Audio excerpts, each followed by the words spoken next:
Ac, chwarae teg. Dyn nhw'n cael lot o amser, maen nhw'n mynd o un dosbarth i'r llall, mae'n ddigon o waith o flaen y beirniad, yn dwi? Odi, mae fe. Mae dipyn o bwysau fi'n credu. Mae angen iddyn nhw... Mae dipyn o waith meddwl trwy'r amser, pwyso a mesur, be maen nhw'n licio, be maen nhw'n weld. Mae dosbarth bach digon cryf dau o'i blaen.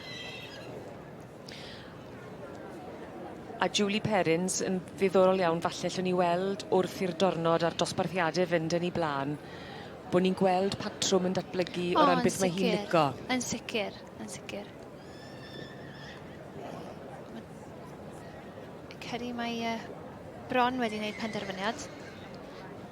Ni'n gweld idyllic spectre fan hyn.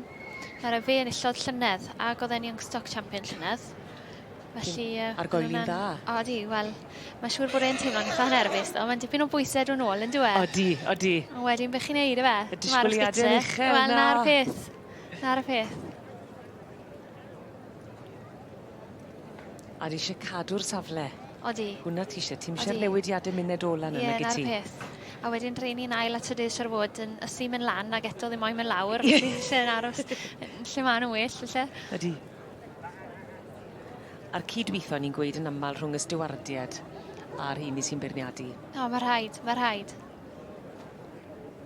Sa'n credu bod pawb yn sylweddoli faint o waith mae'r stiwardiad yn neud mewn gwirionedd. Mae dipyn o gerdded a trefnu a neu'n siŵr bod y beirniad yn hapus, neu'n siŵr bod y cystadleuwyr yn hapus. Mae dipyn o waith. Tipyn o gyfrifoldeb ar ei sgwyddau. Odi. A wedyn mae angen, mae'n recordio beth sy'n digwydd a hynna llall. Neu'n siŵr bod y rheolau ddim yn cael ei torri.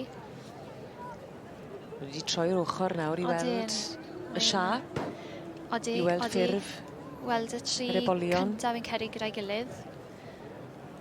Gweld Charlotte Kilby fyna yn trydydd yn amlwg i rhieni hi nath bridio'r un sy'n ar y brig. Sa'n mae'n siŵr fydda'n hwn teimlo, felly. Moyn bod hi'n do lan, ac eto ddim moyn bod e'n mynd lawr. A'r het i ffwrdd. Sy'n golygu maen nhw'n sownd yn ei safleoedd. Odyn, maen nhw. A fel y ti'n gweud gynnyn, beth sy'n ddiddorol i weld yw pa mae'n y gysylltiadau rhwng ceffylau a bridwyr a dangoswyr. Na'r peth, Mi'n siŵr bod gwahanol sy'n tynnu ar galonau pobl wrth bod nhw'n gwylio. Bydd Dan a Ashley gyda'r un sy'n ar y brig, fydda nhw'n hapus iawn. Ac yn dangos? Dan.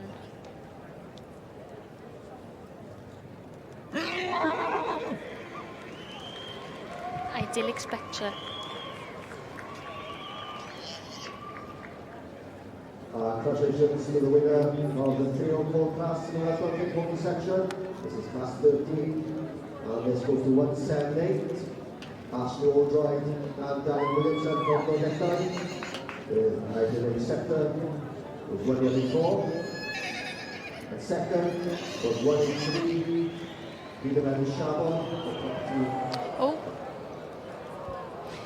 Mae yna ysbryd uchel di bod yn y cylch ers dechrau'r cystadlu bore yma. Os, mae fe.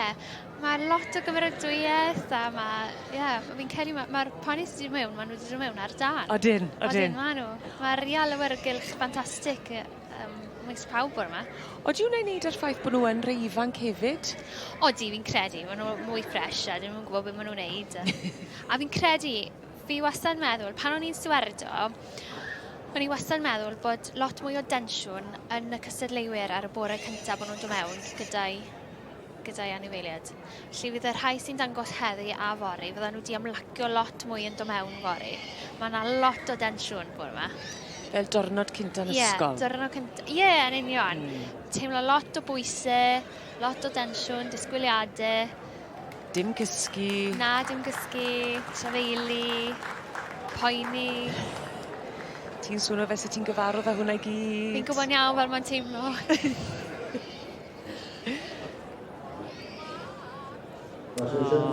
Di mae'n ddyn pert iawn. Odi, ma fe. Yn ebol hardd iawn. Odi, ma fe. Idyllic spectre. There we go. First of all, as you see, moving off now, after the man, we want to start with idyllic spectre. The property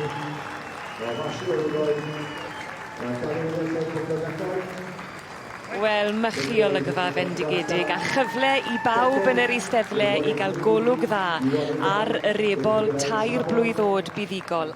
Wel, dyma fi gyda enillydd yr ebolion tair blwydd o'd yn yr adran a. Ashley, what a success this pony has had. I know, thank you very much. And tell us a little bit about him.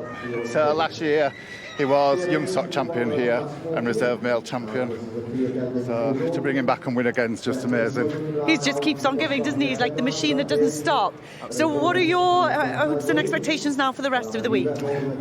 Just to have fun and just enjoy him. I just love running him along that grandstand. Every time it's just amazing. And what is it about the Royal Welsh that makes it so special for you guys? It's like a second home. It's just where you feel most comfortable, really. I just love it. Well, many congratulations once again to this beautiful pony and good luck in the championships later on. Thank you very much indeed. Diolch yn fawr iawn I chi. Llongyfarchiadau.